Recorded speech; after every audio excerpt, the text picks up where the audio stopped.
this week. This one's been a long time coming. Adam, how the heck are you? Doing great. Thanks for having me on. Glad we could finally find the time. Glad we could finally find the time. When I first saw your report, this was, correct me if I'm wrong, April is when you published this? Yeah, sometime mid to late April sounds about right. So you published this report looking at the top 10,000 Ethereum addresses, analyzing what they're invested in, what those holders look like, what has Vitalik been doing. And immediately I thought, I have got to understand what some of these findings are because your conclusion back then was this is bullish, right? Did you have that going into it? Did you have that thought before you made the report? Or was that really, you analyzed and then you said, no, this actually is bullish?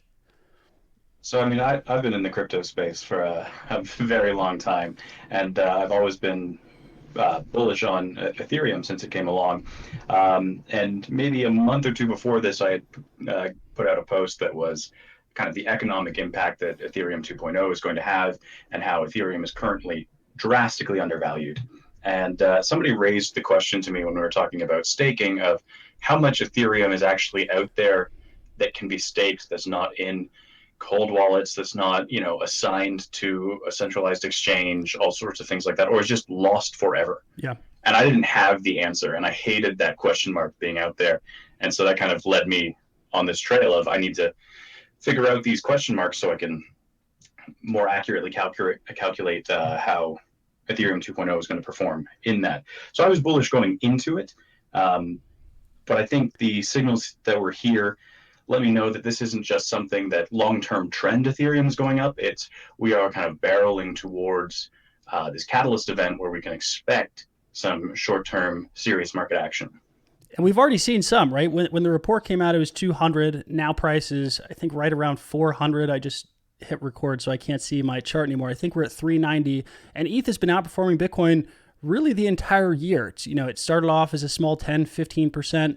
Then the DeFi narrative takes off and we have tokens outperforming that are smaller caps. And I remember the question was, is this momentum going to carry over into ETH? And now we're seeing that, right? Did you doubt that at all when you saw kind of DeFi popping off, or did you say, look, this is just going to take a little bit of time? I think there's a narrative disconnect for the average consumer between the performance we're seeing in DeFi and what that actually means for Ethereum, how it relates to Ethereum. They understand it running on a platform, and the parallel that they're often given is like a computer running Windows. Your programs runs on Windows. Ethereum is the operating system. And so bringing that back to a cost value or the value within the economic system is a little alien for them. Whereas the Bitcoin narrative is buy Bitcoin, gets more scarce, goes up. Yeah. So I think there was this disconnect where as we go through the report, we'll see there's a lot of whales buying and a lot of institutional buying, and they know what's coming. They know this value that Ethereum is right now a kind of lagging indicator. So I think for me, it was, hey, DeFi is starting to rise up. There's also a lot of other value that Ethereum can add as a chain. And Ethereum has been kind of lagging behind Bitcoin. So there's more unrealized value here that's going to be captured short term. That makes sense. All right, let's get to the report then. I don't want to put that off. When I first read it, I went through your entire tweet thread. I think you also posted it to Medium. I'm going to have all the links down below. So if you're listening to this on iTunes and Spotify, you can find the full report. I highly encourage you to read it. And instead of covering all 32, you should go read it to find those. I just want to cover the top 10, the ones that stood out to me, the major ones. And obviously, we can't cover it all. It'd take too much time. It was an incredible report. The first one that you came up with, looking at these top 10,000 addresses, and it's a question that gets proposed a lot. It's maybe even a criticism when people talk about ETH. It's too centralized. How centralized is ETH? When you look at the top 10,000 holders, how centralized is this? So that's a great question. And part of my reaction to that question has always been, what the hell do we mean by centralized? Like, as a decentralized community, we've actually been really bad historically at defining that. But in terms of just like economic distribution, how much ETH does each address have?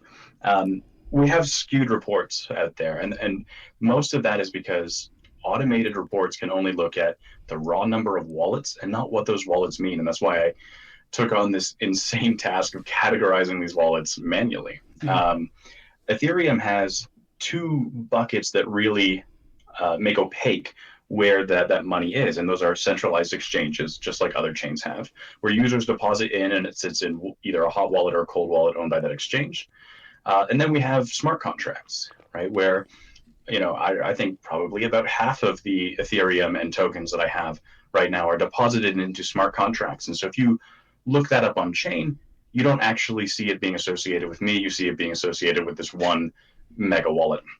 Now, what's really interesting there is when you look at the two chains and compare Ethereum to Bitcoin on distribution, the top 10,000 addresses are, 56 and 57% of the supply. And that's with those smart contracts that Bitcoin doesn't have. So in terms of distribution, even if we ignored smart contracts, Bitcoin and Ethereum have that same equality of distribution. And they're in a league of their own compared to other chains. So thinking about centralization and eliminating some of that skew with your report, right? Separating ETH locked up in a smart contract, ETH locked up in an exchange, separating that from individual holders, pretty comparable to Bitcoin. Now, comparing that to the top other coins, things like XRP, things like BCH, BSV, Litecoin, in your report, you have XRP, there's about 16 addresses that hold 55% of XRP. For BCH, there's 1,000 addresses that hold half the Bitcoin Cash. BSV, same kind of numbers. You have Litecoin, 300 addresses hold 50%. None of them are really on the same level as ETH and Bitcoin. Is that basically what you found? Exactly. Ethereum and Bitcoin are in a league of their own when they come to topics of equality and fair access to this financial ecosystem. There may be some obscure new DeFi tokens that have managed to get really good distribution among their market share because of the new models we're seeing that emerge and how you earn the coins. Yeah. But in terms of these more classic chains, I was hard pressed to find any chain where the distribution for 50% of the total tokens or coins in their case was more than 1,000 or 2,000 addresses. So it puts Bitcoin and Ethereum in a totally different ballpark. It's I have to wonder. I don't know if any chain or any coin will be able to catch up. I mean, you mentioned these DeFi coins. People are going to be creative as hell trying to come up with mechanisms to distribute them. And I think in some ways they already have, right? It's more clever than some of the techniques we saw in 2017 with the ICO structure. But I'm not sure anything will ever catch up to ETH and Bitcoin.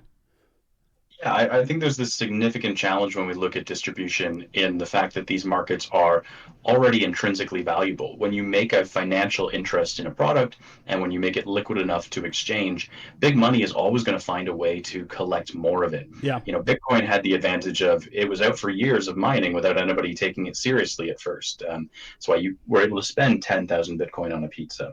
Ethereum was in that early stage too, where the market was a little more serious, but still it wasn't mainstream. It wasn't taken seriously by institutional investors and things like that. So it's going to be hard to replicate that kind of distribution now. Not impossible, but definitely much harder. All right, so going into the next point, you start talking about staking returns. This is the ETH 2.0 phase, right? One of the things that's going to play in here is how much ETH is actually in circulation. And this has been a really hot topic this week on Twitter. Bitcoin maximalists have been saying it's really hard to verify. The numbers are wrong. No one can get the same numbers. What did you find in terms of the amount of ETH lost? Does that have a significant impact? How much ETH is actually in circulation? Can we know? Yeah, so first off, of course we can know. It's a blockchain. It is by design that we're able to know. The level of accuracy you need in that number depends on what you're doing with it, right? But if you're running an Ethereum node, you can get to that number. And within 24 hours, we had scripts showing how you get to that number, right? The more important question for me looking at the economic side of it was starting with that total number of Ethereum that exists, how much of it is in circulation and how much of it is liquid. And so when we started looking at what are wallets that are clearly wallets that have been burned, or what are wallets that have, there's some wallets from the pre-sale that have been unclaimed since the initial sale of Ethereum. We assume that some portion of those are likely just lost to time, because if somebody's had 5 years of patience to ignore, hundreds of thousands of dollars that they've got sitting there, they are some sort of Zen master, or they've lost the wallet, right? Yeah. And then we have this challenge that when we look at Ethereum getting shifted over to the staking chain, at first, in the very first phase of it, it's a one-way shift. It gets locked in, right? And even the rewards that you're getting are for the very first phase locked and not tradable. Mm-hmm. So there is this inherent risk, and there's a lack of liquidity getting drawn out. That means these big exchanges can't just say, okay, I'm going to take 100% of my cold wallet or 100% of my hot funds and put them over to the Ethereum 2.0 chain. So as we start to strip out all of these different things, I got into the ballpark of something like 44 million Ethereum is in a highly liquid, movable format. And some sub portion of that is likely to be the early adopters who try the initial phase. Mm-hmm. And so when we bring that against the math that exists for the entire range of projections of how much Ethereum could be put out there, we're getting somewhere between a 17 and a 20% possible yield. And that's obviously going to drop as it becomes more liquid, as it becomes more accessible, and as large services, online staking services, come on board. Yeah. And it should level off eventually, 5 years down the line at some 4 to 6% return, where it's just enough that it's more than traditional finance, so it's worth the extra lift. Yeah. But you can't have these infinitely high returns when big money starts to enter the system. Yeah, I've wondered how that's going to, even in the DeFi space, we were seeing those super attractive numbers, some numbers that probably scared some people away, but I'm sure it attracted more money, APYs of 100%, or sometimes you'd even see something like 1,000% that would last a day or so. Even 17 to 20%, it just seems ridiculously high. So interest is actually a fascinating thing. Most people don't realize it, but it's a measurement of how efficient and secure a money market is. So the easier it is to move money around and the less risk there is, the more that number trends towards zero. And it can actually reach this inverse point, like a bank account where your money should be so secure and so liquid if you have a small enough balance that you're actually paying the bank. There's like a negative interest rate. So in that first phase of Ethereum 2.0, because the money can only move one direction and because there's all these unknown technical risks, big money isn't going to move into that. So has to be this premium payment for saying you're locking up your money for a while, you can't get it back out, there's risk of loss, there's all these other complicated risks, or Ethereum could tank in price while your money's locked in there, and so you've got like this exposure risk. So that's where that premium comes from. And the easier it gets, the more refined it gets, and the less risk that's involved and the more liquid that market becomes, the more we're going to see that price move back down towards zero. Do you think we'll see less of just the craze surrounding yield farming once ETH 2.0 staking comes out? Do you think there's going to be more focus from just general investors that say, look, I should just be staking my ETH. I don't want to take the excess risk and be trying to yield farm all these different coins, take the kind of the contract risk of playing in these different systems. Do you think we're going to see a migration towards more people just wanting to stake their ETH? I would need to dive into the numbers more, but I'm going to take a hypothesis here and say that those are two very distinct markets. The person who's like, yes, I want 4 to 6% on my $100 million is going to be staking, right? That it's going to be much more reliable for them. They'll likely be able to pull up a Coinbase or a Kraken and stake with them in a manner that's insured or something like that. Yeah. The person going for that yield farming return has to be a small cap investor, because once you pour $100 million into a system, you can't have thousands of percents of return when it's a zero-sum game. It becomes a mathematical impossibility. Yeah. So I think it's the case that those are two very distinct markets, and we will always see small-time investors who want to turn $100 into $10,000 pursuing those higher yields, and we'll see the more mature and institutional market really clamp down staking. And it's one of the things we have to be careful of, because it could mean that staking gets more centralized as it attracts bankers who just want to spin up an AWS node to stake for a 4% return. We have to make sure we're incentivizing these different layers of the market. That does make sense there. There's a trade-off. There's going to be two kind of separate players there.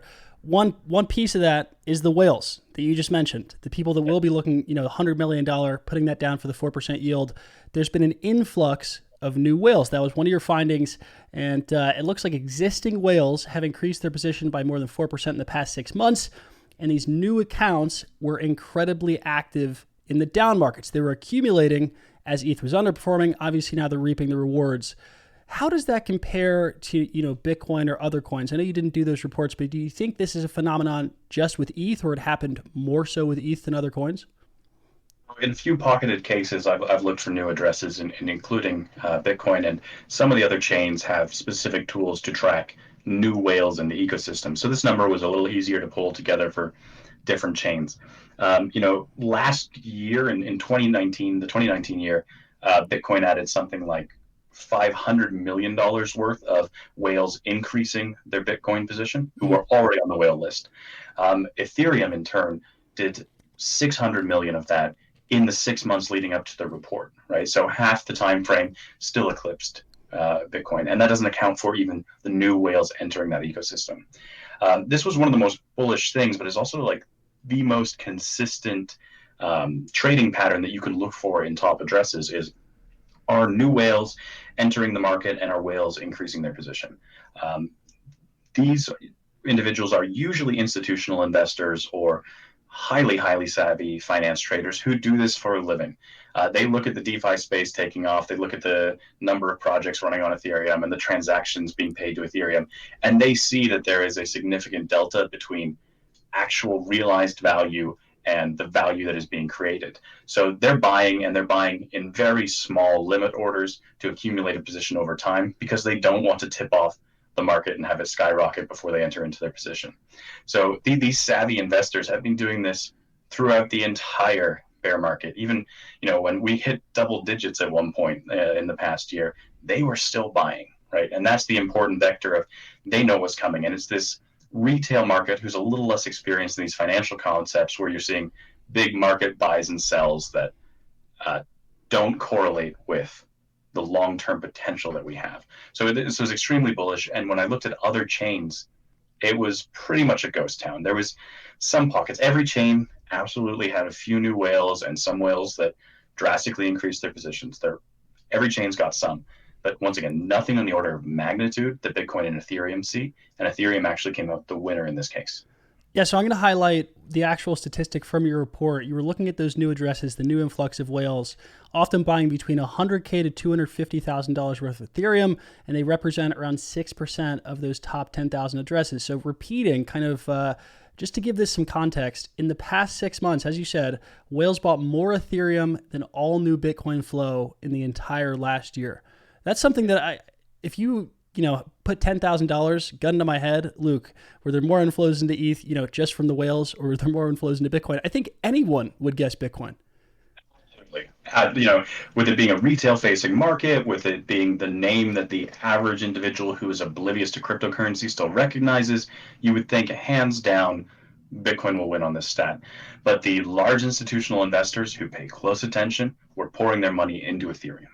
That's why I like this report so much, because on Twitter, you see maybe it's an outspoken VC fund where you try to string together, some large traders or some people that have been around for a long time, but you really don't get the full picture until you have this kind of data. So this is that's pretty valuable. People are always looking for smart money or the whale money. There it is. Yeah, absolutely. One of the other findings you came out with was actually about Vitalik, and I found this one not only interesting but a little bit entertaining. And your finding was that Vitalik believes. He's still a believer, obviously, in ETH. I think anyone could have guessed that, but his money says the same thing. What did you find out about Vitalik? So, the craziest criticism of Ethereum is that it was this con job pre-mine chain that Vitalik was sitting in a room scheming about and decided to sell all of his holdings, and it's going nowhere. And it couldn't be further from the truth. And I actually co-hosted a Bitcoin meetup in Waterloo way back in the day, and Vitalik had pitched the idea of Ethereum there before any of us knew who he was. And I didn't get it. I thought he was talking about like legal contracts on a blockchain, and I was unfortunately oblivious to it at that time. But he, even back then, was passionate in belief about the impact of these systems. And there's been this long-term rumor that it was all about him getting money. Well, at peak, at the most Ethereum that Vitalik ever owned was about 0.9% of the total Ethereum issuance. And from that, he's taken 21% of it and donated it to different Ethereum projects and open source funding. And only about 26% of it has been sold. And most of that wasn't sold during the big bull market. It's been sold in small allotments over time. It's cost of living, a wage for him to continue working on the projects he works on. And so he still has about half of the Ethereum that he had. So 0.45% of the total issuance of Ethereum. And that just flies in the face of this narrative that, he pre-mined 70%, gave it to himself and his buddies, cashed out and walked away a happy man, right? This has always been a project about impact and realizing this technology. And he's absolutely put his money where his mouth is in it. And that is a criticism that needs to be more strongly rejected and can be done so with hard numbers. One of the statistics you have here, it's shown in a chart. He's actually donated just as much as he sold. So every single dollar, every single ETH. I shouldn't say dollar. It'd be hard to track exactly when every single one of those ETH was sold and what price. But almost every single ETH that he sold, it's been donated, put back into ETH Dev, other ecosystem projects as well. Pretty wild stat there. I mean, if any of us could claim that, we donated $1 for our wage, I think we would consider ourselves quite high and mighty, right? We wouldn't think of ourselves as greedy individuals. That would be a great claim for any of us. And, he's done that with his Ethereum from the get-go. One thing, you don't have this included in the thread. It's not in the report, but I'm curious, and it might be a bit naive of a question, but what percentage does the foundation hold, or consensus?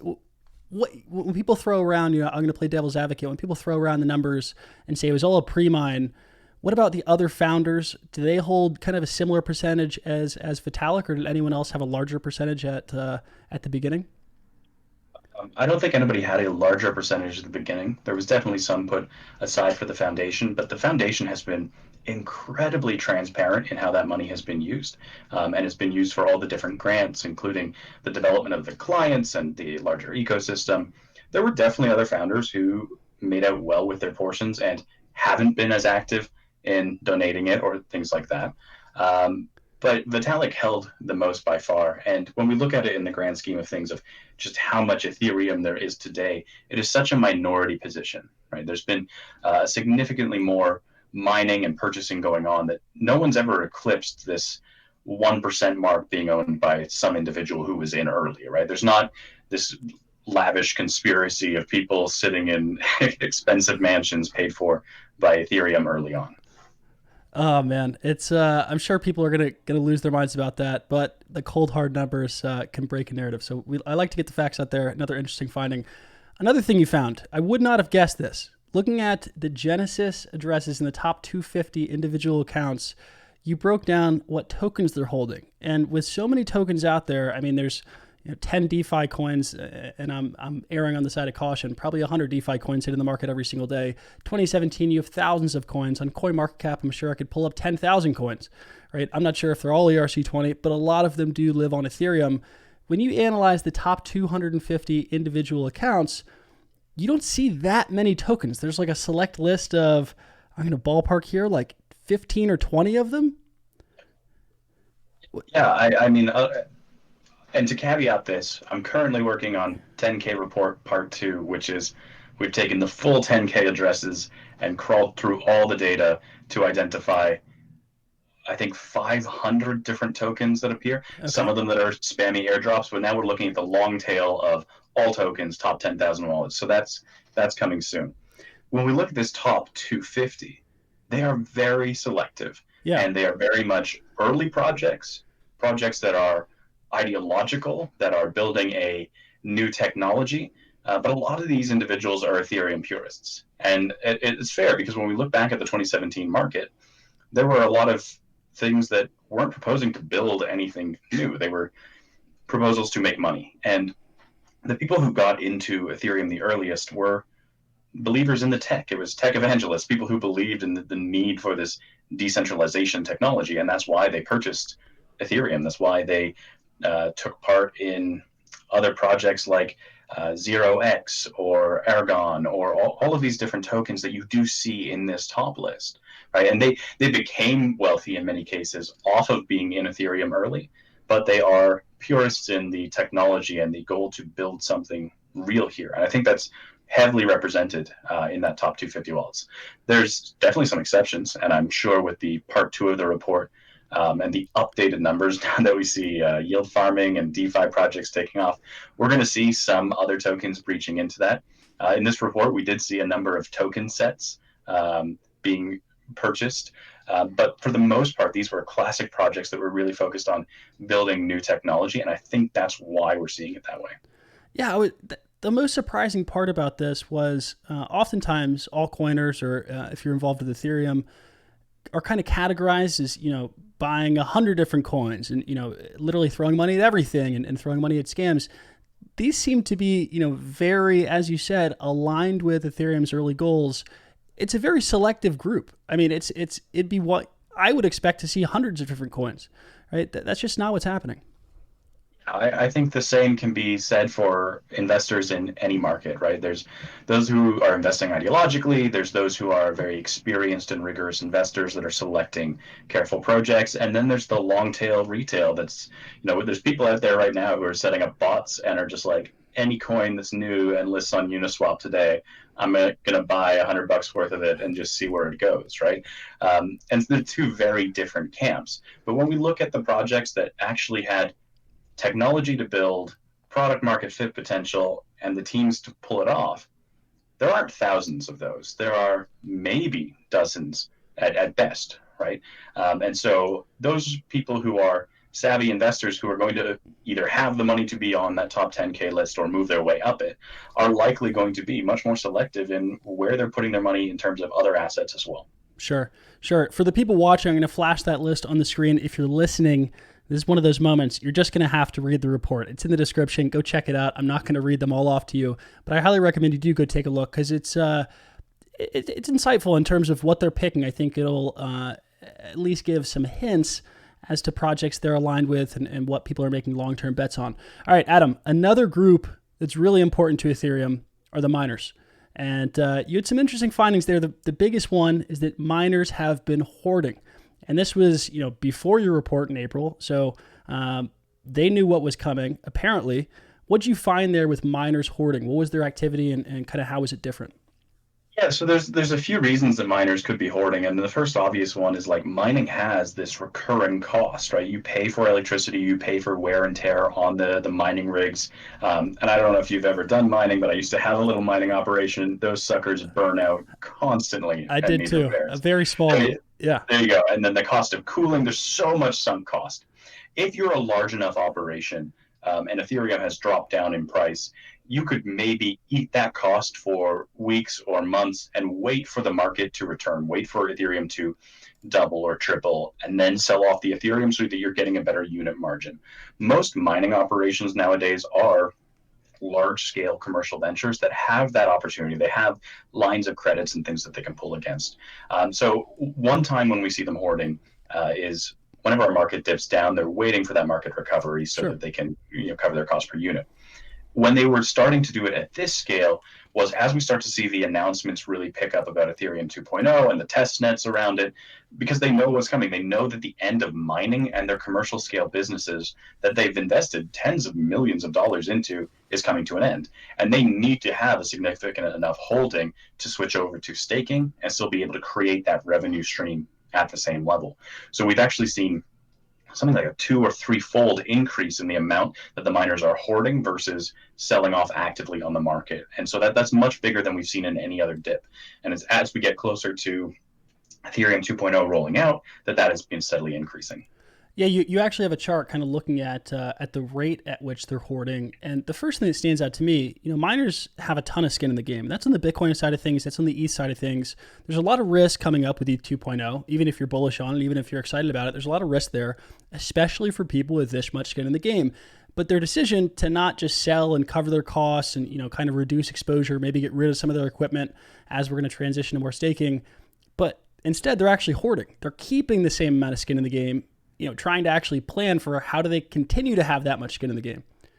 Yeah, exactly. So the problem is that this equipment has become so specialized. Like, what are you going to do with an Ethereum ASIC mining unit when you no longer mine Ethereum? You have to switch it to another chain, right? Or, scrap it for parts, which is not going to be worth a lot of money. Yeah.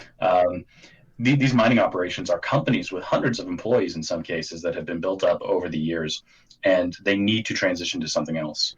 When we talk about staking, it's going to be a bad idea to run one data center or one server with lots of different beacons and nodes on it. You're going to have this huge DevOps operation that's going to be supporting this as well. So if you want to have something at the same scale of revenue, you need to have enough Ethereum to buy in, because you have to be in batches of 32 Ethereum. But you've got all this sunk cost that you can do nothing with. But by having so much stake in the game, we've actually seen large miners for years push back against the idea of Ethereum 2.0, against staking, build negative narratives around things that were designed to lower the difficulty of staking, spend hundreds of thousands of dollars on advertising campaigns against staking or mining difficulty reduction. So there is a lot of skin in the game that has pushed back and put this off. But I think they know it's now inevitable, and it's, do we want to lose a $50 million business, or do we want to evolve with it? Yeah, it's they're playing. It seems like they were kind of playing a game of chicken, but they're not bluffing anymore. I mean, they're going to have to go on with this. They're not preparing. I'm curious. This is a little bit off topic. What do you think happens to all that mining equipment? Do you think there's a serious value prop now that ETC and Ethereum Classic is going to soak up some of that hash power? Or what do you think happens there? Yeah, I think there's a real potential for that. I think ETC or some other fork of Ethereum, or maybe we reach this point where the roll-in of Ethereum 1.0 and Ethereum 2.0 ends up becoming a contested hard fork, and we see some sort of chain split. I don't think that's going to happen. I think now that we have all this DeFi, especially stablecoins built on top of Ethereum, it makes a future hard fork almost impossible, because you would have to reconcile which stablecoin was real, and that would kind of settle the case.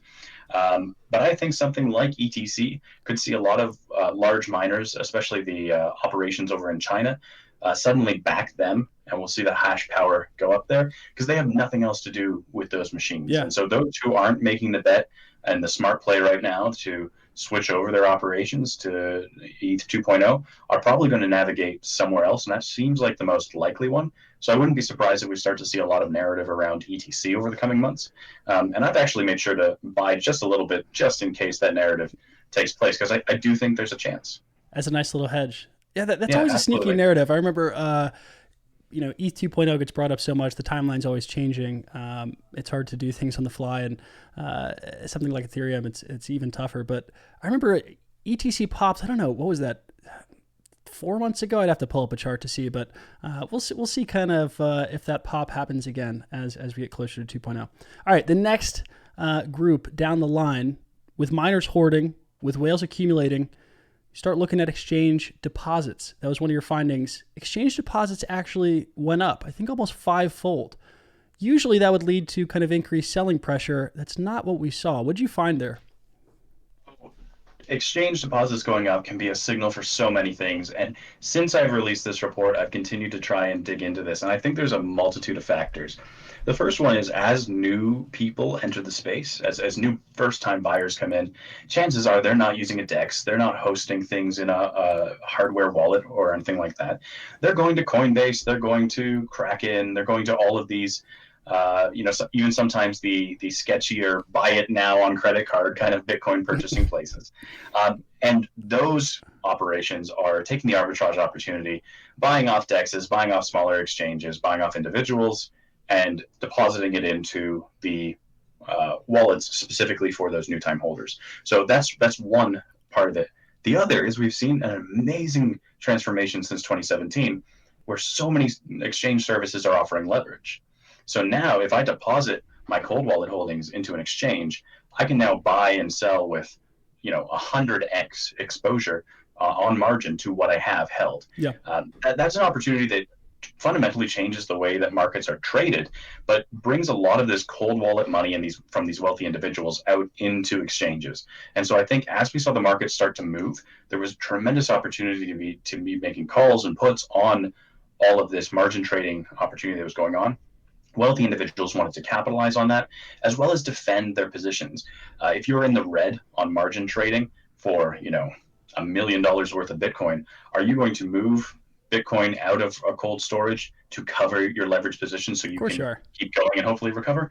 Hands down, right? Yeah. So we were seeing the same thing on Ethereum as the market started to take some real volatility against what was a smooth, long decline, Yeah. right? So it was a much accelerated pace, and that inertia is usually a signal for people who have cold wallet reserves to put it into an exchange to capitalize either on the margin or the lending side of that margin and make additional yield with it.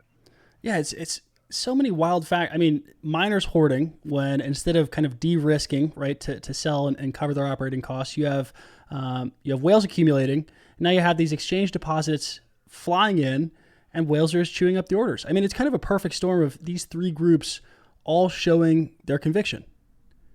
Absolutely, and that's always what it is. And if you're looking for that one moment where a dark, rainy day technically becomes a storm, there's not one threshold. It's a number of factors that you have to look for. The entire ecosystem is giving off these small indicators. Same thing goes on here, that there's a number of factors converging and racing towards this inflection point of ETH 2.0 is coming and everybody wants to have their ETH ready to stake. And all of those factors converging give us the signal that this market is set to pop off. One question I have: we've covered a lot of bullish action. I can obviously see how you got to that conclusion. I mean, I was bullish before your report. Your report was, if anything, more confirmation. Led me to understand a little bit more what's happening behind the scenes.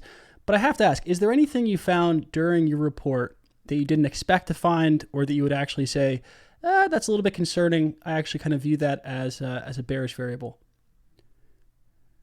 Yeah, that's a good question. I think for me, the amount that the miners are hoarding to move over to staking is a little concerning for me. I think mining control right now is too centralized and too few participants. So I would hate to see that just instantly translate over into the world of staking. There's incentives in place to make sure that is less likely to happen. And staking is definitely going to be easier for the average individual to take part in, Yeah. especially with things like Rocket Pool and then Kraken and Coinbase coming out with their staking services so that you can stake fractions of 32 ETH.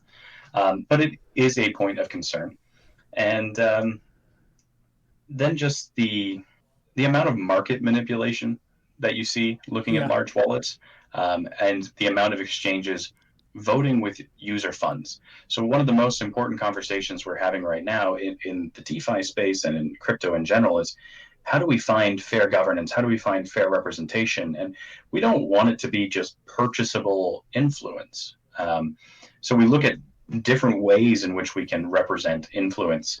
And we're seeing a lot of cases where exchanges have, in the past, on major voting issues, taken user funds out of cold wallets, voted with them, and then put it back into the exchange. Yep. And that's concerning to me. And that raises very large questions about how do we govern decentralized models in a way that is safe but also anonymous. And it's a challenging question that I don't think we've fully addressed yet. There's still a lot up in the air, but that combination that you touched on so many times in the report, I'm going to say this again. Please go read it down in the description. I'm doing it a disservice trying to cover just the top 10 because you have a lot of findings. You go into more depth. But that combination of miners, new whales, that new influx of capital, and then also what's happening on exchanges just paints a picture of conviction to me.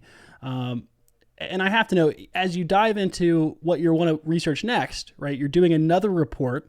You're working on it right now. That's going to be coming out sometime soon. I don't want to spoil anything. I don't even know if you have the date picked out. But what are you planning to dive deeper into? I know you mentioned tokens. Is there anything that you didn't get to cover or that you're pretty excited about to share, that you can share?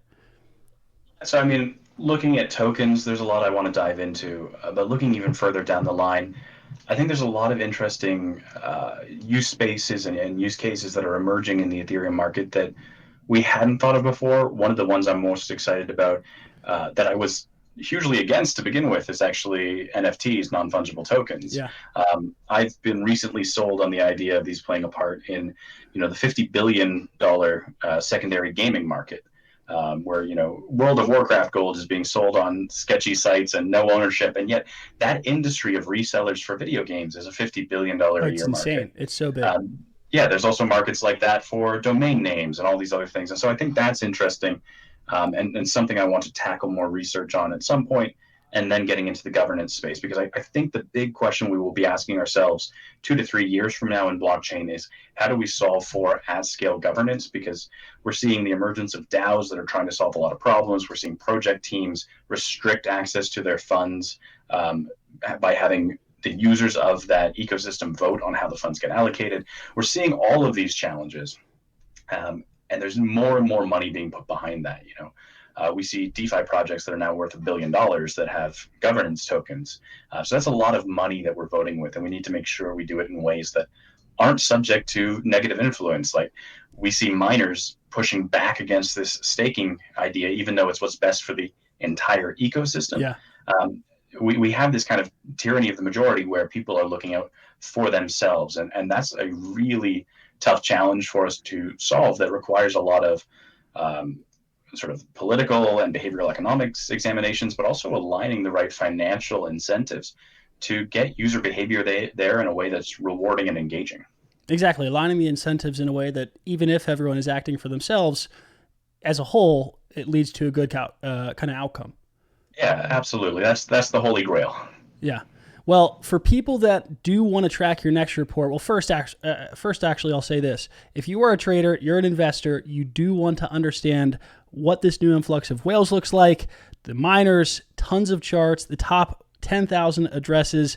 Go check out the report. Links down below. But for people that want to track your next report, Adam, I follow you on Twitter. Where else can they follow? Do you have a news list? What's the best way to keep up with what you're working on? Yeah, Twitter at Adam S. Cochran is by far the best place to follow me. I have a link to a newsletter on my website, cochran.io, which I do update, but that and the Medium come after the Twitter. So it's not until that, egregiously long 109 tweet post appeared that the report actually ended up in other venues. So getting the latest, definitely Twitter's the right place to follow.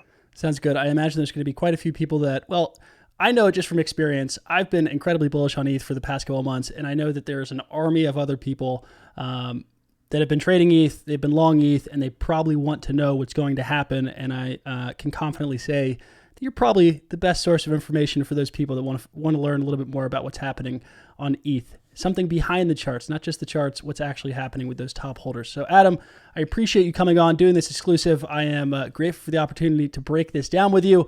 Once again, I couldn't cover it all. You have to read the report, but I wanted to hit on the biggest things. Appreciate you stopping by, man. Thank you very much. I had a great time. Really appreciate getting the word out there more.